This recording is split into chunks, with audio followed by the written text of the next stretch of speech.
Lo mismo sucede con la alimentación. Una persona que come menos en la actualidad, en este contexto en el que vivimos, es una persona que tiene más salud. Y el cáncer no es más que una adaptación a un estilo de vida de sobredosis de alimentos, de sobredosis de cosas que ponemos en nuestra vida, ¿no? De comodidades que nos hacen enfermar. En ese sentido, lo mismo con el ejercicio y lo mismo con la alimentación. La gente lo que pasa es que mira a corto plazo lo que está pasando y cómo se siente en su día a día, en el presente, y se olvida de lo que viene dentro de 5 años. De hecho, es que claro, si tú pasas sentado todo el día, no entrenas, tus pasos diarios supongamos que son de 2000, muy bajos, al final tu cuerpo es que no necesita tanto recuperar. Quiero decir, ¿qué ha hecho para recuperar? Entonces te metes en la cama y claro, pues no te duermes. Solucionar problemas a través del movimiento, que esto es un problema verdaderamente grave en los colegios, que los niños están haciendo 2-3 horas de educación física a la semana. Es una locura.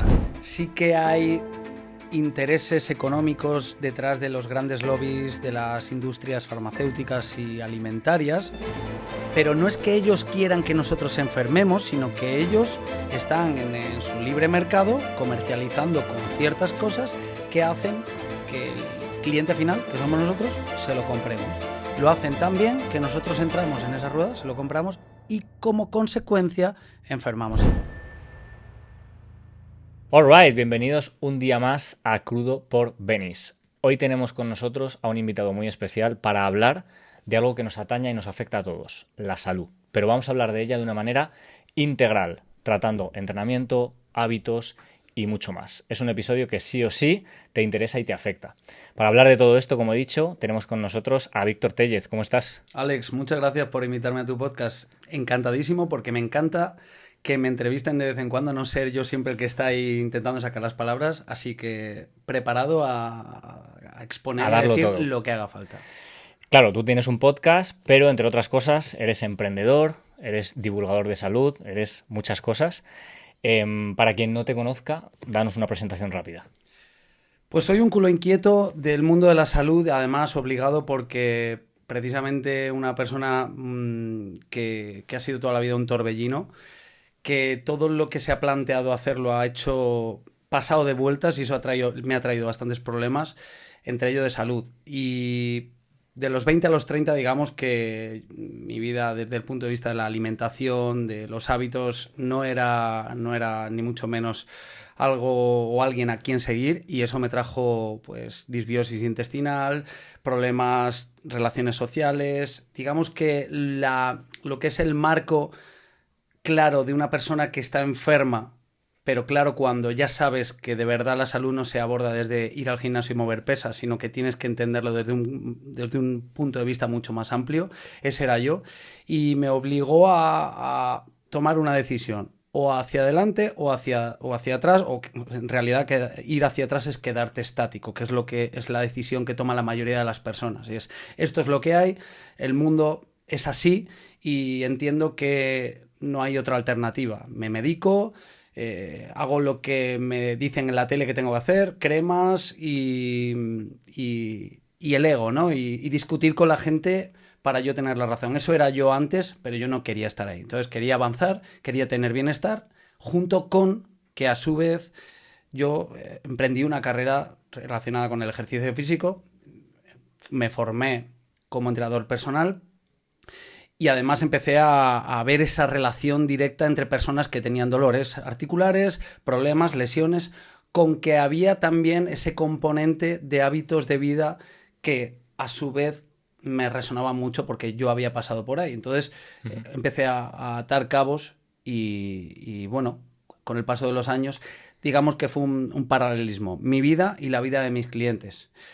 Luego, además, es que soy una persona con una creatividad brutal y no paro de meterme en una línea de negocio, en un emprendimiento, todo relacionado con el bienestar y la salud.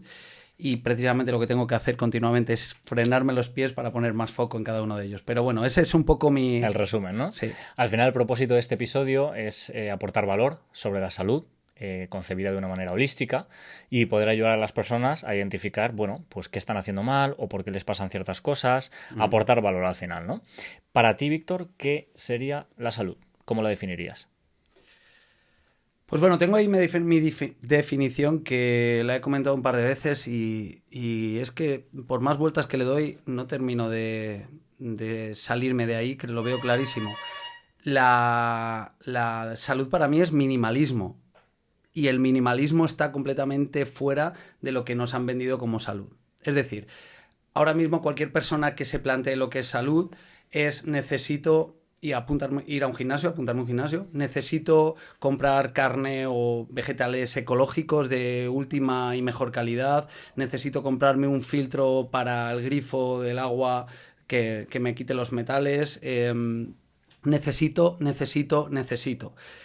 cierta vitamina, cierto suplemento y para mí todo lo que se acerque al poner cosas en tu vida te aleja de la salud. Precisamente cuando tú necesitas ir en dirección de la salud es porque estás fuera de la salud. Uh-huh. Cuando tú vas hacia la salud es porque no estás en la salud. Quitar cosas de tu vida y vivir de la forma más natural posible te acerca hacia la salud o te hace no tener que estar pensando cómo caminas hacia ahí. Es decir, poniendo el mismo ejemplo, el estrés que te genera tener que coger el coche o apuntarte a un gimnasio, pensar cuánto dinero necesitas ahorrar para poder llegar a tener ese aporte económico para apuntarte a un gimnasio, ese estrés te lo quitas del medio y piensas en simplemente moverte más, que es moverte cada día. Muchísimas personas van al gimnasio, entrenan fuerza, hacen su WOD de CrossFit y luego no se mueven absolutamente nada en su día a día. Se levantan por la mañana, salen de la cama, desayunan, se meten en el coche, llegan al trabajo, se sientan, pasan 8 horas y ese es su día a día. Y están enfermas en cuanto al movimiento. Y lo mismo sucede con la alimentación. Fíjate que una persona que come menos en la actualidad, en este contexto en el que vivimos, es una persona que tiene más salud. Y comer menos no significa que no comas, porque vivimos con la moda del ayuno, y el ayuno es una maravilla, que es en realidad la ausencia de alimentos, que es como nos hemos desarrollado toda la vida, con ausencia, con escasez, y gracias a eso nuestro organismo ha generado una serie de adaptaciones de salud, como puede ser la autofagia, ¿no? Se habla por ahí que incluso el ayuno es una de las grandes soluciones al cáncer. Y el cáncer no es más que una adaptación a un estilo de vida de sobredosis de alimentos, de sobredosis de cosas que ponemos en nuestra vida, ¿no? De comodidades que nos hacen enfermar. Por eso, para mí la salud es quitarnos cosas, quitarnos las necesidades que nos han hecho creer que necesitamos. O sea que realmente, bueno, para las personas que piensan que la salud o, por otro lado, que no es lo mismo, el cuerpo que les gustaría tener dependen de un buen desembolso económico, pues de entrenador personal, de suplementación, de ir al gimnasio, de tal, de cual, al final tener salud o ese cuerpo depende de todo eso, están equivocadas. Es lo que yo entiendo, ¿no? En parte sí, y digo en parte porque como yo lo veo tampoco es tan radical. No quiero que la gente me ubique como el típico divulgador radical que ahora quiere retroceder a las cavernas, donde no vas a ir al gimnasio, donde solo vas a comer carne cruda y cosas. O sea, no quiero irme a ese extremo. De hecho, no me gusta ese extremo, no me gustan los extremos. Uh-huh. Sí que creo que es interesante que cada uno entienda y comprenda cuáles son sus puntos débiles y que busque ayuda en esos puntos débiles. Pero buscar ayuda no es contratar a un entrenador personal para que le haga planificaciones y le haga las tareas. Buscar ayuda es primero responsabilizarse de cuál es tu camino y cuáles son, intentar conectar con tu cuerpo y con tus problemas, con tus dolores, con tus ruidos, para empezar a investigar sobre ello. Vivimos el mejor momento de la historia para recabar información. Hay tantas personas que te dicen es que hay infoxicación, es que hay tantos datos, y la gente se atora con eso cuando realmente es una puta bendición poder disponer de tanta información. Que tienes muchos puntos de vista, muchas vertientes, y que lo que este te dice que es blanco, el otro te dice que es negro, está clarísimo, pero eso siempre va a existir. Por lo tanto, luego está tu capacidad de emprender desde el punto de vista de la salud y empezar a probar cosas, que es de lo que se trata. El problema es que la gente quiere que le den una pócima mágica con una ecuación donde tú hagas A más B igual a C, Claro. Y eso no existe. La típica pastillita, ¿no? Eso no existe. Bueno, sí, te hacen creer que existe. Todos entramos ahí porque queremos la seguridad, queremos la comodidad, queremos el placebo y queremos vivir una vida de felicidad en un modo en el que es imposible ser feliz, que es a través del materialismo. Entonces, hay que ayudarse de los medios que tenemos, de grandes profesionales, de la nutrición, del entrenamiento, pero sobre todo hay que ayudarse del emprendimiento, del camino de uno mismo. Y no tener miedo a contratar un entrenador que pueda equivocarse o que pueda no ser el mejor entrenador o el mejor nutricionista o el mejor psicólogo, pero el propio hecho de que tú creas o sepas o intuyas que tienes problemas psicológicos haga que des el paso de ponerte en manos de un psicólogo y aprender de ese psicólogo, que es muy diferente a ponerte en manos de un psicólogo y dejarte llevar, que ese es el problema. Totalmente, al final nadie te va a salvar, ¿no? Te pueden dar herramientas para ayudarte y para tú mismo aplicarlas, pero nadie lo va a hacer por ti. ¿Qué les dirías, Víctor, teniendo todo esto en cuenta que hemos dicho hasta este momento en el episodio? ¿Qué les dirías a las personas que son muchas, más de las que parecen, trabajan a lo mejor 10, incluso 12 horas al día, típica gran compañía, puesto de responsabilidad, llegan a casa, tienen 2 hijos, tienen que hacer muchas tareas del hogar, de lunes a viernes prácticamente a lo mejor no tienen tiempo para nada. Sí, bueno, siempre te puedes levantar, como diría Yados, ¿no? Te puedes levantar a las 5 de la mañana, sí, claro, pero si luego eso te deja, porque no duermes, sin energía para tu trabajo, ¿en qué estamos? En las mismas, ¿no? ¿Qué les dirías a esas personas que llevan ese ritmo de vida? Podemos discutir si es porque lo han elegido, no. Bueno, el caso es que están ahí. ¿Qué les dirías para poder aplicar todo esto que estás diciendo? Muévete más, entrena, ¿cómo lo harían? Pues es una muy buena pregunta porque tiene una solución bastante sencilla, pero que no todos quieren tomar la decisión de verdad de cogerla. Y esa decisión sencilla se llama poner la prioridad en su salud. Si tú tienes 40 años y sabes que no tienes un puto duro y sabes que tienes que ahorrar porque cuando tengas 60, 70 años vas a tener problemas seguramente económicos, tienes 2 opciones. Ponerte a ahorrar, aunque lo que sepas, los cálculos que te den ese ahorro, sepas que no vas a ser millonario con 60, pero al menos vas a tener un pequeño colchoncito, tomar acción, o mirar a otro lado y seguir el estilo de vida que llevas, ¿no? Entonces, en ese sentido, lo mismo con el ejercicio y lo mismo con la alimentación. La gente lo que pasa es que mira a corto plazo lo que está pasando y cómo se siente en su día a día, en el presente, y se olvida de lo que viene dentro de 5 años. Entonces, una persona que trabaja 8 o 10 horas sentada o no sentada, me da igual, de pie, pero con trabajos cognitivos de mucha intensidad, de mucho desgaste, justamente lo hablaba antes contigo, ¿no? Que yo ahora mismo estoy en un momento así, con muchísimas responsabilidades, con muchísima carga de trabajo cognitiva, y no me permito saltarme mi hora de entrenamiento diaria. No me lo permito. Y aquí me podrán decir, claro, Víctor, pero es que tú no tienes hijos, pero es que tú no tienes cierto cargo en este trabajo. Me da igual. Tengo amigos que tienen familia, que tienen varios hijos pequeños y se las arreglan para buscar ese hueco diario de entrenamiento, de moverse, de hacer ejercicio. Con más razón, si tienes un trabajo en el que no te mueves, obligatoriamente tienes que hacerlo. Porque es que es cuestión de tiempo que de repente te vengan con la noticia de que tienes un cáncer, con la noticia de que, bueno, no voy a poner tan extremista, ¿no? Que tienes una hernia discal y te quedas doblado y te cagas en todo porque ese dolor de verdad te somete. Limita tu calidad de vida al máximo. Yo te lo puedo decir que he llevado muchos casos de personas con hernias discales y están al punto del suicidio esas personas, literalmente.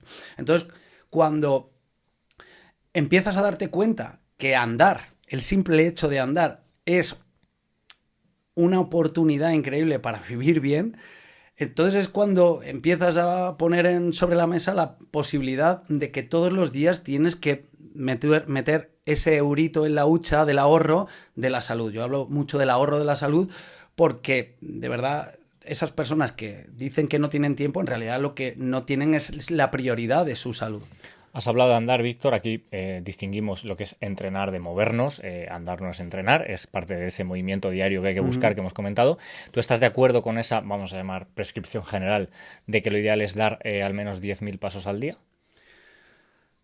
No me gusta encasillar en números algo que tiene que ser un estilo de vida. No me gusta encasillar en series, en bloques de ejercicios, en estilo de movimiento y en deportes, algo que es innato por castigo del ser humano, que es el movimiento. Por lo tanto, si yo voy a ponerme el reloj que tengo que hacer 10.000 pasos al día y eso me está generando una ansiedad que me está haciendo perder bienestar, pues fíjate cuánto de malo puede ser eso. Si por otro lado hay otras personas que les sirve ese método para decir, hostia, se me acaba el día, llevo 6.000 pasos, acabo de comer y venga, me voy a bajar a tirar la basura, me doy un paseo y termino de hacer los 10.000 pasos. Si para esa persona le va bien esa forma de gestionar la salud, es perfecto. Es ahí donde viene lo que hablábamos antes, que los avances tecnológicos son perfectos en el equilibrio perfecto. Esto quiere decir que hay personas que les enferma el avance tecnológico y hay personas que les viene de perlas. Cada uno tendrá que conectarse consigo mismo y saber cuáles son sus estrategias y cuáles son sus ventajas para tener una mejor salud. Yo, por ejemplo, soy antidispositivos, no me hace falta, porque lo que tengo claro es que tengo una mecha interna que yo digo, hoy, ¿cuándo entreno? Lo primero que digo en el día cuando me levanto es, vale, ¿cuándo voy a entrenar hoy? Tengo que hacer esto. Venga, pues aquí tengo un hueco. Eso es lo primero que coloco en mi día a día. Entonces no me hace falta tener un medidor de pasos, porque más o menos sé que me voy a ir a la montaña a correr. Dime tú cuántos pasos voy a hacer si hago 20 kilómetros con 1.000 positivos, con 1.000 metros de ascenso, ¿no?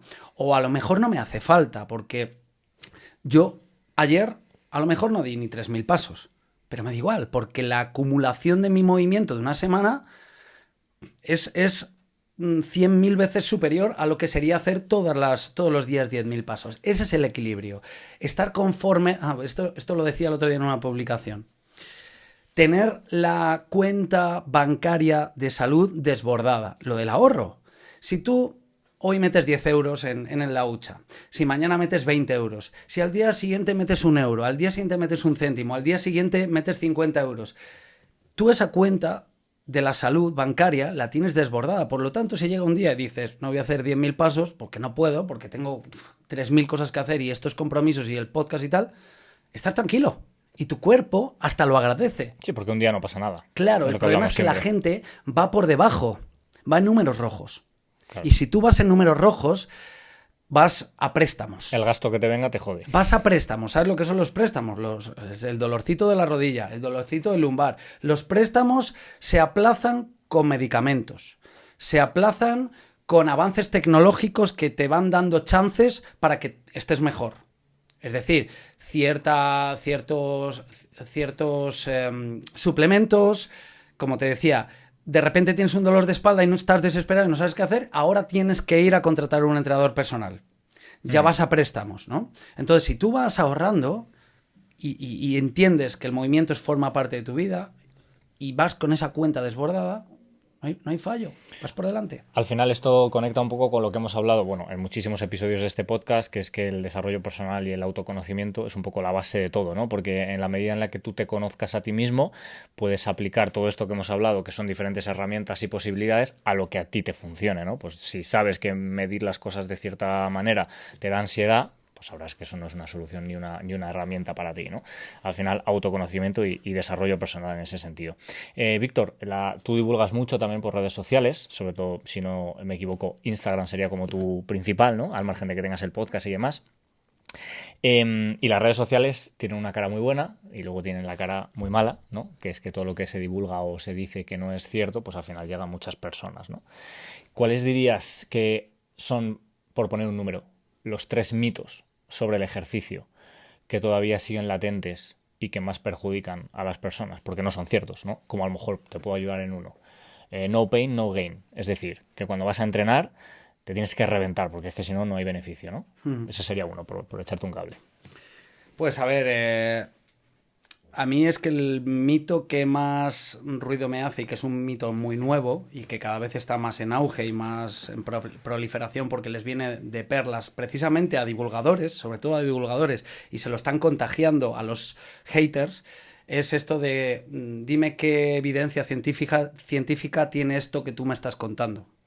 Y eso es una pedrada como una casa. Basar lo que tú estás queriendo demostrar en que tiene evidencia o no tiene evidencia es no tener ni puta idea de ciencia. Porque la ciencia precisamente lo que te muestra es una tendencia hacia determinado caso, que hay una serie de personas que dan positivo, pero que en ningún caso, por un lado, ninguna de esas personas son iguales, y segundo, hay un porcentaje de personas que no dan positivo en ese estudio, ¿no? Entonces, cuando hablas sobre algo de forma contundente, polarizándote al máximo, da igual de lo que estés hablando, ejercicio, alimentación, basándote o intentando defenderte con el escudo de la ciencia, estás cayendo en un error muy grande y precisamente de lo que menos estás hablando es de ciencia. Y esto, como te digo, es algo que me sale sarpullido porque cuando yo digo, oye, chicos, este tipo de ejercicios va muy bien para esto, lo primero que empiezan a salir y cada vez más es ¿qué evidencia tiene eso? Enséñame los estudios. Sí. Y me da la risa porque en realidad da igual. ¿Quieres que te muestren estudios? Me pongo a buscar estudios y saldrán. ¿Quieres que te muestre estudios que demuestren lo contrario? Me pondré a buscarlos y saldrán. Por eso, posicionarse de forma polarizada en el mundo de la salud no tiene ningún sentido, porque el mundo de la salud cambia tanto como los factores a los que nos sometemos en el día a día. Es decir, qué temperatura tenemos ahora, cómo te sientes ahora en función de cómo yo te caiga de bien o de mal, cómo te haya sentado la comida que has hecho antes, qué bien o qué mal descansaste anoche. Entonces, el estudio en el que tú estés basando tu esfuerzo máximo no tiene ninguna validez en el momento en el que tú estás ahora, porque todo depende de infinidad de factores que no tienen nada que ver con ese estudio. Y además, si me permites agregar una cosa, con esto que voy a decir no quiero decir que los estudios científicos no valgan para nada. No, por en absoluto. supuesto. Pero sí que es cierto que hay que atender mucho a qué técnica se ha llevado a cabo en el estudio, a qué grupo control se ha llevado a cabo en el estudio, si ese estudio, como pasa muchas veces, está subvencionado por empresas u organizaciones a las que les interesa que salga un determinado dato porque venden una determinada cosa. O sea, que es que luego los estudios científicos, como cualquier otro sector del mundo, pueden estar manipulados, pueden ser erróneos. Entonces, no digo que no valgan para nada, digo que, joder, si de lo que tú defiendes hay 25 estudios, mejor que si hay 2, y aún así, mírate en qué estudios te estás basando, porque a lo mejor no son tan veraces como crees. Aquí la clave está en que si tú hoy quieres mostrar algo en redes sociales y darle un poco de base y de solidez, lo que vas a hacer es meterte en PubMed, buscar algún estudio que le dé fuerza Y ya está. y lo defiendes. Pero y eso ya es está. querer tener razón, punto y final. Sí, y no está mal. Y no está mal porque estás enseñándole al mundo que hay una tendencia sobre algo que va bien a algunas personas. El problema es que quien escucha ese mensaje se lo tome a lo personal y se sienta atacada cuando en realidad quien está divulgando, en el caso que lo esté haciendo, pero debería hacerlo así, lo esté haciendo desde el prisma de la ayuda, el prisma del amor, que es al menos desde donde yo lo hago. Por lo tanto, la persona que quiere divulgar desde yo tengo la razón y se olvida de quiero ayudar al mundo, primero se va a polarizar. Es decir, yo tengo la razón y esto que estoy contando es lo único que vale, entonces está divulgando desde el ego y va a tener clarísimo que esa persona va a recibir la crítica de todo el que no opine eso, de todo el otro bando. Es así como funcionamos y es porque digamos que queremos encontrar nuestro bienestar sintiéndonos pertenecientes a un bando. Es muy natural, sí, porque es evolutivo y es de supervivencia, pero vamos avanzando como especie y cada vez tenemos que tener más claro que no venimos aquí a luchar contra nadie, sino a encontrar nuestro equilibrio, el equilibrio de cada uno, y cada uno va a tener un equilibrio completamente diferente. Entonces, las personas que se sientan carnívoras o ketos les darán repelús los veganos y los vegetarianos, y viceversa. Y los mejores divulgadores del mundo vegetariano te sacarán los mejores estudios y buscarán la mejor forma posible para darse de hostias contra los carnívoros. Y ese es el mundo en el que vivimos, cuando en realidad no somos cajas. No somos cajas donde si yo soy vegetariano, tengo que, por narices, reunir esta serie de características. Soy vegetariano y entonces hago yoga y entonces me gusta el incienso etiquetas, y yo me meto en esa caja, sí. ¿no? Y eso es una puta locura, porque yo puedo ser vegetariano, ser de derechas y odiar los animales. Y mañana no serlo. Y claro, y estar cambiando continuamente. Y ese es el prisma más heterogéneo y más similar a lo que somos, que es el ser humano, la mayor amplitud de su expresión en la naturaleza. ¿Y cuál sería, según tú, el tercer gran mito del fitness, ¿no? Hemos hablado de no pain, no gain, como la típica frase de si no te destruyes no vale el entreno, cuando para nada, es mucho mejor entrenar a medias según te encuentres que no entrenar, ¿no? Por ejemplo. Segundo, el argumentar estudios científicos como verdades absolutas, cuando no es así tampoco. ¿Y cuál sería el tercero? Bueno, a mí no me gusta llamarle un mito, pero sí que yo cada vez me siento más identificado con la tendencia de que el movimiento, como te explicaba antes, no es una característica, digamos, unidireccional. Me explico. Yo hablo mucho del entrenamiento híbrido, que ahora está muy de moda. Que ahora está muy de moda, total. pero yo veo el entrenamiento híbrido. Es que ya en sí el propio entrenamiento híbrido se ha convertido en otra vertiente que no admite una serie de características. Es decir, tu entrenamiento híbrido, todo el que más o menos entienda, visualiza un morlaco moviendo kilos, que está fuerte, mueve kilos, entrena fuerza y a la vez es capaz de correr, de hacer cardio, ¿no? Sí, hacer deportes de larga resistencia sería, ¿no? Sí, resistencia y fuerza. Todo metido en un bloque, ¿no? Pero, hostia, ¿y dónde están las habilidades? ¿Dónde está la destreza? ¿Dónde está la agilidad? ¿Dónde está la lucha? ¿Dónde está la resiliencia psicológica? Claro, pero ¿qué entrenamiento te da todo eso? Para mí eso es ser híbrido. Eso es ser un híbrido. Un híbrido es una especie que se alimenta de diferentes fuentes de diferentes naturalezas. Y esas diferentes naturalezas son tantas como las que dispongamos en este planeta Tierra. Y lo que pasa es que necesitamos que nos acoten y nos simplifiquen todo lo posible el trabajo en el que pensar para ponernos a trabajar y sentirnos tanto identificados como satisfechos con lo que estamos haciendo. Es decir, si yo me pongo a entrenar carrera más fuerza, necesito que me des un protocolo de ejercicios repetitivos, siempre el mismo, para ver que estoy mejorando. El ejemplo claro, Hyrox, les hacemos aquí cuña. Sí. Hyrox, que es una serie de workouts, 8 workouts. Siempre son los mismos. 8.000, siempre lo mismo. Entonces tú puedes medir la mejora. Y eso es genial. Es un tipo de estímulo que necesitamos para medir que estamos evolucionando, pero ¿en qué estás evolucionando? Estás evolucionando en una cosa. Bueno, y por lo menos en Hyrox sí que es verdad, por añadir el matiz, que cada prueba sí que tiene algunos matices, por ejemplo con el wall ball de precisión, otros de fuerza, o sea que dentro de las pruebas sí que, bueno, al menos hay un poquito de práctica de habilidades también. Sí, pero como te decía, a mí, por ejemplo, CrossFit me parece un puto espectáculo de disciplina y de deporte, porque por un lado no se cierran las puertas. Cada CrossFit Game que aparece, de repente te vienen con una sorpresa nueva.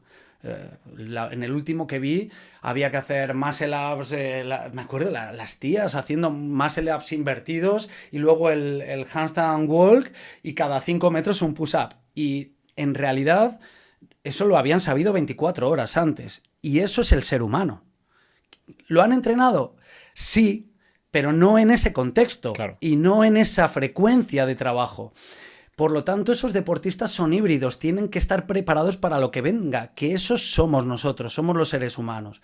Entonces, digamos que el mito que yo veo es el de que no es tanto un mito como explicaba, sino desapegarnos del ego de que tengo que mejorar en un deporte para sentirme validado por la sociedad y por mí mismo, desapegarme de eso y conseguir ser bueno en todo lo que tú me propongas. Yo le hablo de la teoría del caos, que es, dime qué tengo que hacer y entonces tendré que superarlo de la mejor forma posible con la menor degradación posible en mi organismo.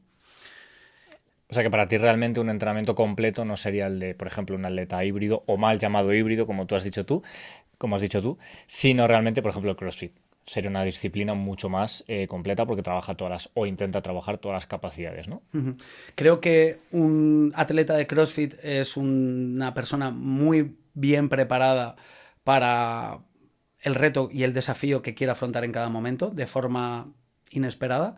Y los corredores de obstáculos, los corredores de carreras de obstáculos, de OCR, Spartan Race y todos estos, también creo que reúnen un gran espectro de características, capacidades motrices y humanas súper completas.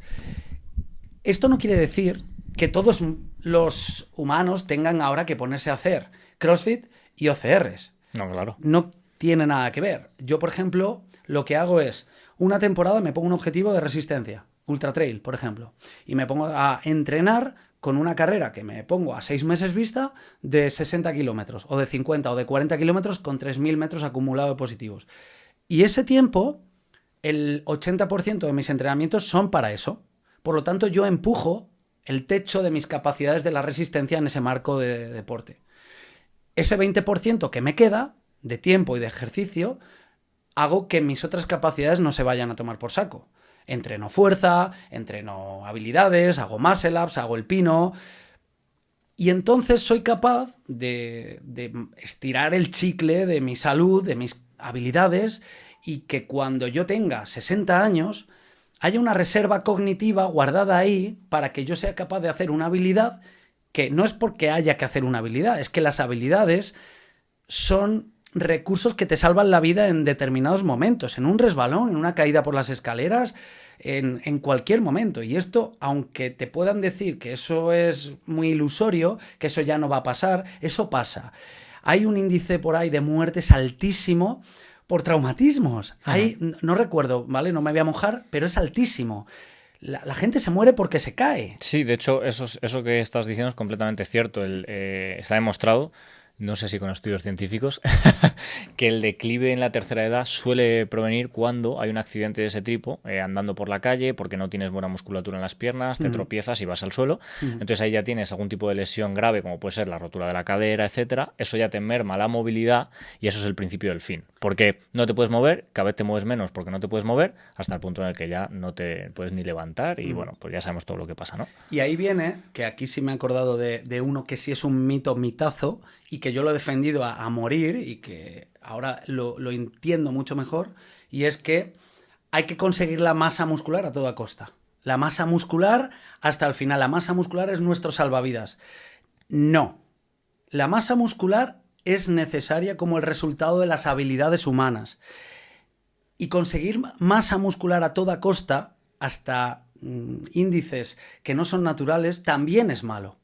Tan malo es tener más masa muscular de la cuenta que menos masa muscular de la cuenta. Porque por un lado, el sistema muscular es un sistema hormonal que modula todo el tema de la alimentación, los índices de glucosa en sangre, lo modula todo esto. Pero en el momento en el que precisamente tú tienes que mantener esa masa muscular metiendo más comida de la que necesita tu tubo digestivo, de la que necesita tu organismo, precisamente para mantener esa masa muscular, estás castigando a un sistema que es el sistema digestivo, que está conectado directamente con sistema hormonal, sistema nervioso central, a costa de tener por narices que mantener ese sistema muscular. Es como... Sí, totalmente. Es una paradoja muy bestia. Entonces, claro, ahí tienes a muchos culturistas que enfermaron y que, bueno, gente que ha llegado a morir, ¿no? Pero sin llegar a esos extremos, sabemos que muchos culturistas tienen problemas de salud verdaderos por tener que conservar una alta masa muscular. Y ya no hablo de culturistas, hablo del mundo gym bro. Sí, bueno. ¿Vale? El mundo gym bro, que es más proteína, más comida, más ingesta. Con el tupper en la mano a todos lados. Carbohidratos, sí. Tal y cual, suplementos, es meter. No necesitas eso. Me hacían la pregunta hoy, oye, Víctor, ¿cuánta es la masa muscular óptima que necesitamos entonces para tener salud?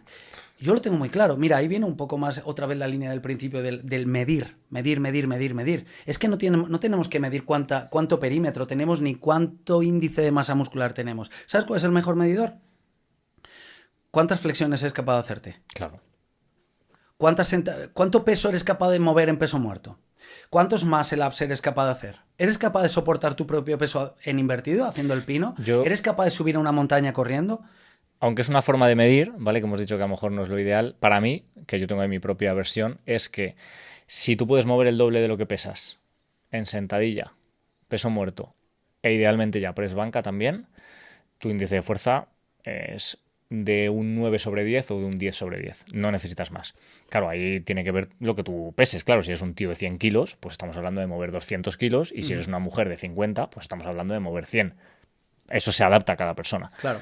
Pero para mí eso sería el indicador a nivel al menos de fuerza de estar en un rango ya de estás de 9 o de 10, vaya. Claro, yo ahí englobo 3 características. 1, la de mover carga externa. 2, la de mover tu autocarga. Sí. Y 3, la de ser capaz de hacer ciertas performance, ciertas habilidades. Aeróbicas o lo que sea. Exacto. Moverte, como te decía, subir una montaña corriendo sin que te dé un ictus. Y esto es así, ¿eh? O como te decía, para mí hacer un muscle up no es una habilidad que demande una altísima fuerza cuando aprendes a hacerla de forma inconsciente, ¿no? Entonces, ¿por qué necesitas hacer un muscle up? Porque para conseguir llegar al punto de hacer un muscle up, tienes que aprender a respirar, tienes que aprender a coordinar tu organismo, tu hombro tiene que pasar por ciertas etapas de fortalecimiento, sobrecarga progresiva, tu mano tiene que mejorar su fuerza de agarre en overhead, que es un indicador de salud. Es decir, todo lo que tienes que hacer para llegar a hacer cierta habilidad de forma más eficiente es preparar a tu organismo para tener más salud. ¿Y qué masa muscular me va a dar eso? Pues yo qué sé, es que depende. Claro. Entonces, depende de tu genética también, de cómo te alimentes. Claro, es que depende de cómo sea tu cuerpo. Entonces, ahí tenemos en T-Center un chavalito que mide 1,65, un entrenador, ¿eh?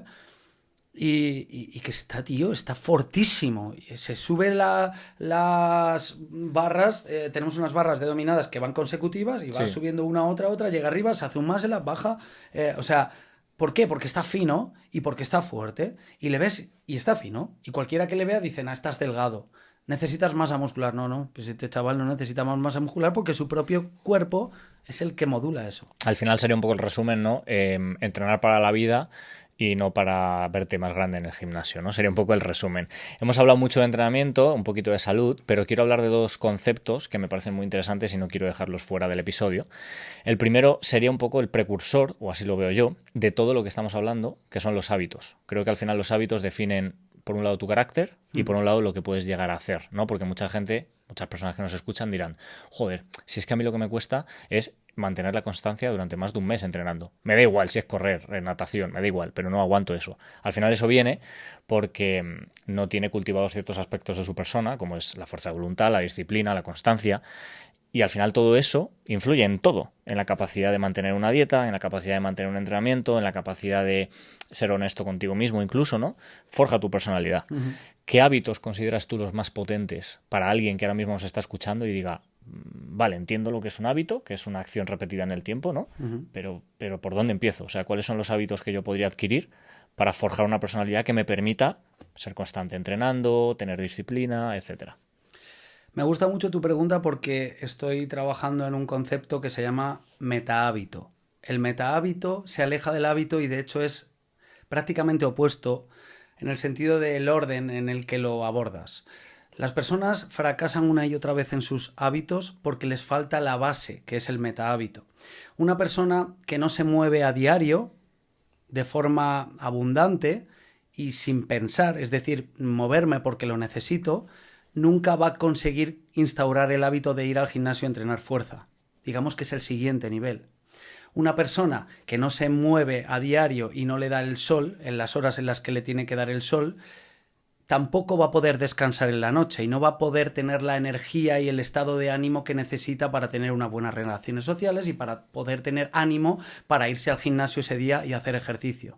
Por lo tanto, el segundo metahábito es exponerse a la luz natural y alejarse de la luz artificial cuando no hay sol o cuando no hay luz natural. Perdona que te interrumpa. Entonces, si no he entendido mal, antes de meterte a ver qué hábitos tienes que llevar a cabo, tienes que aplicar los meta hábitos, Los ¿no? meta hábitos. Que son los que estás comentando. Exacto. Exposición solar. Moverte todo lo que puedas sin que eso lo enmarques en el cuadro de la moda, del ejercicio moda. Mover una mancuerna, eso no es moverse. Moverse es lo de los pasos, moverse es... Yo ahora llevo aquí un rato, según terminemos, me haré unas flexiones o otras cosas que propongo es cada vez que entro y salgo por la puerta de casa me tengo que hacer un pino, un handstand. Eso es moverse. Hostia, más de uno te estará escuchando y dirá, bueno, ¿qué quieres, que me mate? O... Claro, pero no hace falta hacer eso, Sí, porque habrá te muchas entiendo. personas que no puedan hacer el pino. Pero, por ejemplo, mira, una chorrada. Yo hace que no me meto en el ascensor en el que tú has subido. Y ese que está ahí también, Y él ¿eh? ¿no? Él no, él ha subido andando. Hace... No te puedo decir que hace años, pero sí te puedo decir que a lo mejor habré subido 2 o 3 veces en los últimos 2 o 3 años en el Escucha, ascensor. que no se engañe, vive en un segundo, ¿eh? No vive en un octavo. Pero también te voy a decir que si viviera en un octavo, me pondría la mano en el fuego a que subiría y bajaría andando. Exceptuando el día que tuviera que subir 400 bolsas de compra y a Claro. lo mejor por tiempo subiría. Pero sería una bendición poder contar con vivir en un octavo y subir en las escaleras. Pero cuidado, porque ahí podríamos aplicar un poco lo que hemos hablado antes del equilibrio. Si ese día es el día que no te ha dado tiempo a entrenar, pues a lo mejor súbete por las escaleras con las bolsas, ¿no? Quiero decir, no es entrenar del todo, pero algo es más que nada. Totalmente, pero pensar que estoy entrenando hace que te alejes del meta hábito. Pensar que estoy entrenando te acerca al hábito y todo lo que es un hábito es meterte en una cárcel, en una reja. Esto lo estoy haciendo como una obligación porque necesito tener salud. Y la salud no se busca, recuerda, minimalismo, yo soy salud, no tengo que ir hacia la salud. Entonces, ¿por qué subo por las escaleras? Porque no... El ascensor es un artilugio que te aleja del movimiento. Y si tienes 2 opciones, ahí hay muchos vídeos en las redes sociales donde están las escaleras mecánicas llenas de gente subiendo del metro y las escaleras, yo le llamo escaleras biomecánicas porque son las que mueven tus piernas, están vacías. Entonces yo salgo del tren cuando salgo y yo me subo las escaleras. No subo por las escaleras mecánicas. ¿Por qué voy a subir por las escaleras mecánicas, Hostia, señores? yo soy un hacker porque subo por las escaleras mecánicas, pero subo andando. Ah, bueno, No te lo perfecto, esperabas esa, ¿eh? perfecto. Claro, no, genial. Vale, hay que moverse. O sea, estás buscando movimiento. Luego otra cosa es encontrar reto en cada esquina de la ciudad, en cada momento. Yo cuando voy con amigos, yo qué sé, el otro día estábamos en la cola de una heladería, nos íbamos a comer un helado y empezamos, no sé, con una coña y yo le dije a mi chica, trae, súbete, ¿cuántas sentadillas crees que me puedo hacer contigo subida encima? Imagínate una cola de personas esperando a comer helado en una heladería, la mayoría de las personas tenían un perfil de sobrepeso, etcétera, ¿no? Pues yo esperando a comprarme mi helado, antes pagué mi peaje. Y no es que viva en una cárcel, sino que me divierto, juego con mi cuerpo y cogí y me hice, no sé si fueran 30 sentadillas con mi chica subida encima de mí. Entonces, ya está, es un juego. Yo veo la vida como un juego de movimiento y eso es un meta hábito, te aleja de la cárcel del hábito. Y es una maravilla, porque quieres moverte todo el rato como lo haría un niño. ¿Qué haría tu niño?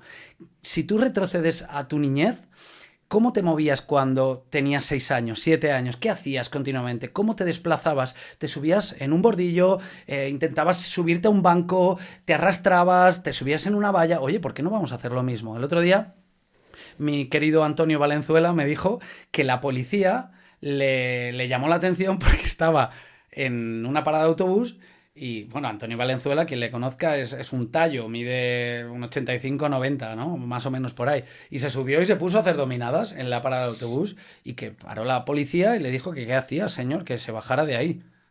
Entonces, fíjate cómo la sociedad y el sistema continuamente está buscando atontarte, está buscando que te paralices, que enfermes y que rindas cuentas económicas. Es decir, que compres pastillas y que tu bienestar y tu vida se basen en poner parches. Bueno, entonces, regreso a los meta hábitos, que no me quiero ir. Moverse más y sin pensar tanto. Sol. Sol, luz.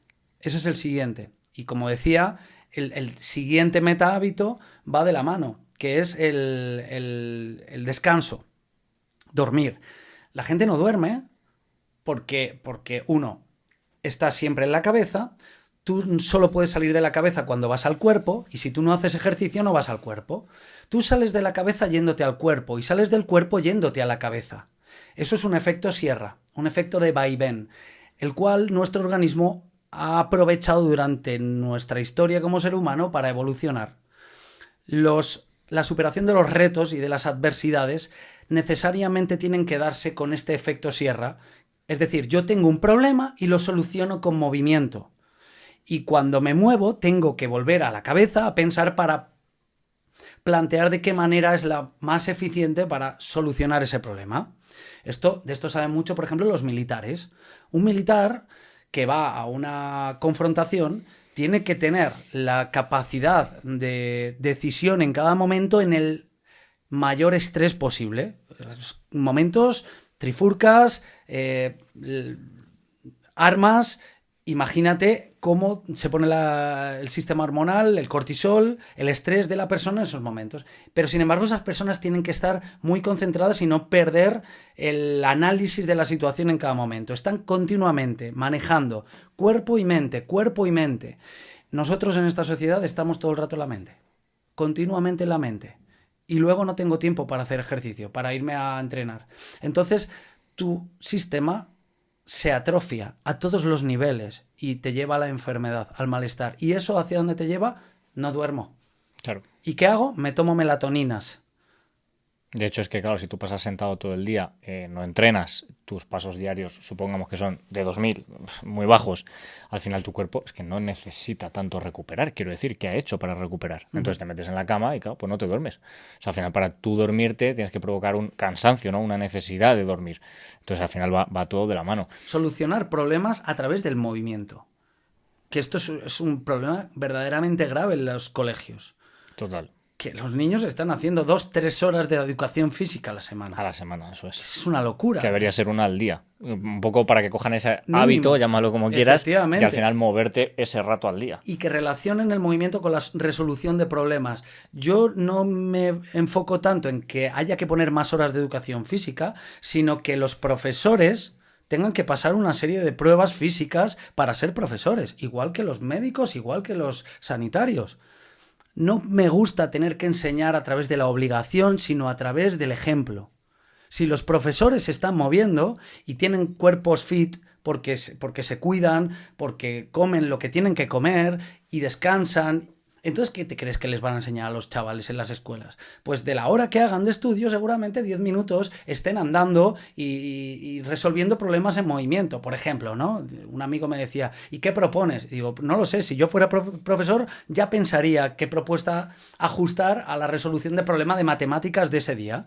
Pero sin duda te puedo asegurar que si yo fuera profesor de matemáticas, haría que mis alumnos tuvieran un índice mucho mayor de aprobados, haciéndoles que se muevan durante una clase, por ejemplo. Entonces, uno, como te decía, metahábito número 1, más movimiento. Metahábito número 2, exposición a la luz cuando toca y a la oscuridad cuando toca. Esto te lleva a descansar. Y último metahábito, comer menos. Comer menos. Pero dieta cetogénica con ayuno 16-8, come menos. Pero es que eso para las mujeres que tenemos el síndrome de no sé qué, come menos. Come menos. De verdad, come menos. Y mejor. Evidentemente come menos y mejor. No es come menos y pégate a atracones, sino come menos. Si tú haces esas 4 cosas, que son muy naturales y que las hace un niño en cualquier momento del día. Hoy estaba un amigo mío en T-Center que ha llevado a su hija pequeñita, tendría 2 años la hija, y estaba la niña gateando para arriba y para abajo. Mi amigo sabe mucho, es entrenador, le quiero mucho y todo lo hace desde el llevar la máxima salud a su hija. Pero estaba la niña por ahí gateando, subiéndose por los kettlebells. Y ha llegado la madre y le ha dicho: hay que darle de comer a la niña que lleva sin comer desde no sé qué, y le ha sacado un plátano, ¿vale? Que está bien. Bueno, eso te iba a decir, bueno, por lo menos no es un bollicao. Sí, no, por eso te digo que ellos le cuidan bastante la alimentación y la salud de la niña, ¿no? Pero no hablo de qué es lo que le estaba dando de comer, me da igual, como Sí, si no, le la hubiera llevado una necesidad galleta. de comer cada 2 horas, por ejemplo. ¿Por qué o sea, la niña en ese momento estaba jugando, se estaba moviendo. ¿Necesitaba comida? Si la niña quiere comer, te lo va a pedir. Entonces, lo único que le estamos enseñando al niño es, otra vez más, al niño y al ser humano, a que tenemos que estar metiendo cosas en el tubo digestivo continuamente por norma y por reloj. Pero si el niño está moviéndose, ¿por qué le tienes que dar un plátano? Sí, que además liberarte un poco de esas, vamos a llamarlo así, restricciones o pautas horarias, o sea, es liberador, porque es como una sensación de, hombre, no tengo por qué comer, literalmente. O sea, es decir, puedo desayunar y cenar si no tengo más hambre ¿no? Y eso al final también te libera tu organización diaria, tu productividad incluso, o sea, un poco librarte de esas cadenas o de ataduras mentales, que es lo que hablábamos antes de la caja, ¿no? Víctor, estamos en la parte final del episodio, pero hay un concepto o un tema que no quiero dejar fuera, porque además tiene que ver con todo esto que estamos hablando y me parece muy interesante y algo que tú hablas mucho de ello en tus redes y en tus canales, ¿no? Que es la Matrix, ¿no? Que más allá de ser una película de ciencia ficción de hace unos cuantos años, realmente es mucho más, ¿no? En la vida cotidiana. ¿Qué es la Matrix? Pues precisamente la Matrix no es nada conspiranoico. No creo que haya unas entidades superiores que estén moviendo hilos para que nosotros estemos enfermando, como tanto hablamos. Sí que hay intereses económicos detrás de los grandes lobbies de las industrias farmacéuticas y alimentarias, pero no es que ellos quieran que nosotros enfermemos, sino que ellos están en su libre mercado comercializando con ciertas cosas que hacen que el cliente final, que somos nosotros, se lo compremos. Lo hacen tan bien que nosotros entramos en esa rueda, se lo compramos y como consecuencia enfermamos. Entonces el Matrix o la Matrix no está ahí fuera. La Matrix está aquí dentro, aquí y aquí, dentro de cada uno de nosotros. El otro día entrevistaba a mi querido Yago Ruanova y decía, precisamente él lo veía al revés, decía que nos manipulan y que nos intentan llevar hacia un sentido del control y en parte puedo estar de acuerdo, pero mi enfoque está mucho más puesto en que somos completamente libres de responsabilizarnos de nuestra salud y de nuestros actos hasta el nivel que queramos hacerlo. Yo, sinceramente, no siento que haya nadie poniéndome un cuchillo en el cuello para que no busque estudios científicos que me den tendencias sobre qué es lo bueno y qué es lo malo.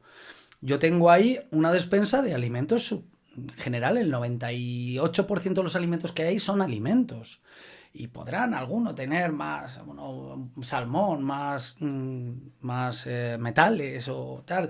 Sí, pero sé lo que estoy comiendo en cada momento. Entonces, creo que la Matrix está en la pereza y en la apatía de cada ser humano, que viene dada precisamente por todas las comodidades que tenemos. Entonces, tú y yo estamos aquí hablando, tú tienes un ordenador ahí, que ahora si le das una tecla te metes en una página porno y ves un culo ahí estupendo, eso no lo has tenido en tu vida. Entonces, tú eres el responsable de gestionar si ves porno o no ves porno.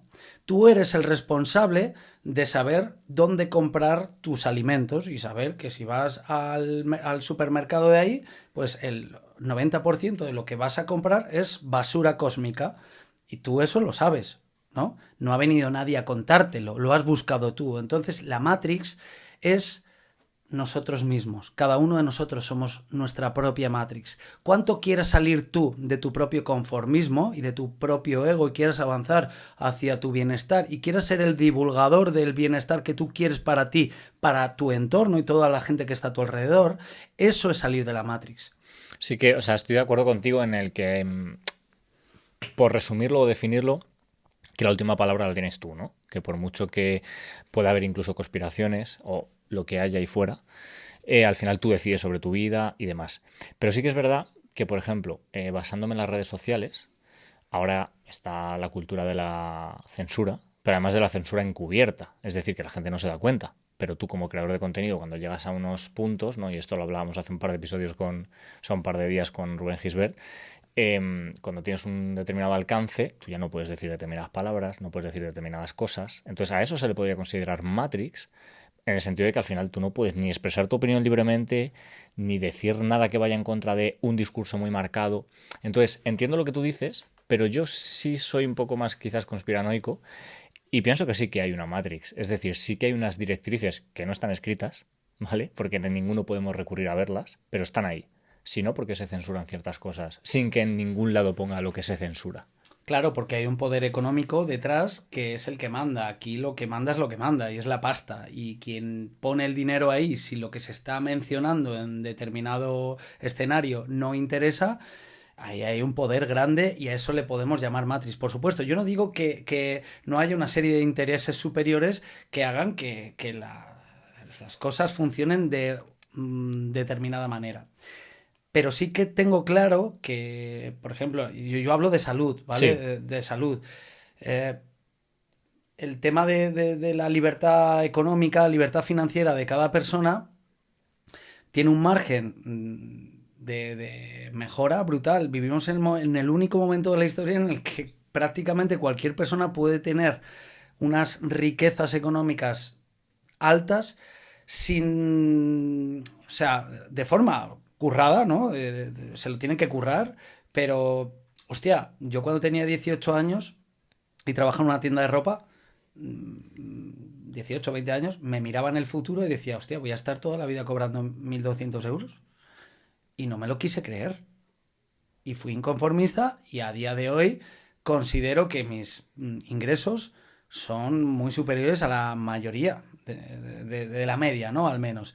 Entonces yo decidí ampliar o utilizar el margen que me deja ese sistema. Que ese sistema no te deja toda la libertad que quisieras. Entiendo también, igual que aprovecharse uno de las tecnologías, entiendo que el equilibrio de un sistema depende también de ciertas normas. Ese es el capitalismo, ¿no? Entonces, tenemos que tener claro que si no hubiera ninguna norma, pues esto sería el coño de la Bernarda. Y no quiero decir con esto que tengan que censurar ciertas cosas o no. Pero dentro de la censura y dentro de donde nos ponen los límites, el margen de error que tenemos, mejor dicho, el margen de actuación que tenemos es mucho mayor. Es decir, que estamos pensando en conspiranoias, en Matrix, en nos están poniendo límites cuando todavía tenemos un margen de mejora brutal. Y hablo en todos los sentidos. Yo tengo un podcast y hablo en ese podcast, joder, yo le doy una cera a la medicina que alucinas. El otro podcast, día, podcast La Hoguera. podcast La Hoguera, eso es. Y yo doy muchísima cera a la medicina, a cómo la conocemos. Y con esto no quiero decir que no esté a favor de la medicina. Sí, La sí. medicina tiene lo que tiene que tener y es muy buena y los avances que hemos utilizado para salvar el culo a corto plazo.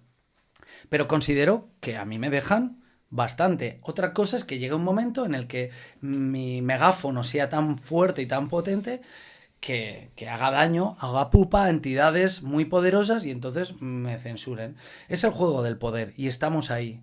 Entonces yo no digo que esté a favor ni que esté en contra. Lo que quiero decir es que en realidad la gente se queja más de lo que debería quejarse y se responsabiliza menos de lo que debería responsabilizarse. Y que esa es la Matrix, la cárcel que cada uno tiene. A partir de ahí, escúchame, cuando Pedro Werbaum sacó ese reel diciendo que ya había venido su amiguito Hacienda para robarle y tal y cual, lo entiendo. Entiendo que este tío se queje cuando has sido capaz de generar tanta riqueza, tanto dinero, y te llega un trimestre y te coge y te sopla Sí, no sí. sé cuántas cifras. Hostia, es que entiendo que ese tío llegue a ese punto donde diga, a mí la Matrix sí me está jodiendo. Pero, tío, al 98% de la población la Matrix no le jode. Al 98% de la población se joden ellos mismos. Se O sea, quejan por otros motivos el al final, no margen por de, ese. el margen de mejora y de actuación que tiene cada uno para con su salud es infinito. Entre comillas, ¿eh? Sí. Infinitamente mejor de lo que han determinado De hacer. dónde están, exactamente. Así lo veo. Víctor, vamos a pasar a las 4 preguntas finales del podcast que le hacemos a todos los invitados por igual, ¿vale? Son rápidas y al grano. Danos un consejo vital. Un consejo vital, autocrítica. Yo soy experto en la autocrítica, era un desgraciado, una mala persona y como eso me traía malestar, dejé de señalar con el dedo a los demás y empecé a señalarme a mí y me convertí en mi mayor autocrítico y también en mi mejor animador. Así que creo que eso es un consejo vital porque te lleva a la felicidad. Ahora un consejo profesional. Un consejo profesional, haz más, piensa menos. La acción te va a dar la información que necesitas para seguir haciendo y eso te va a abrir el camino y te va a dar las claves del éxito.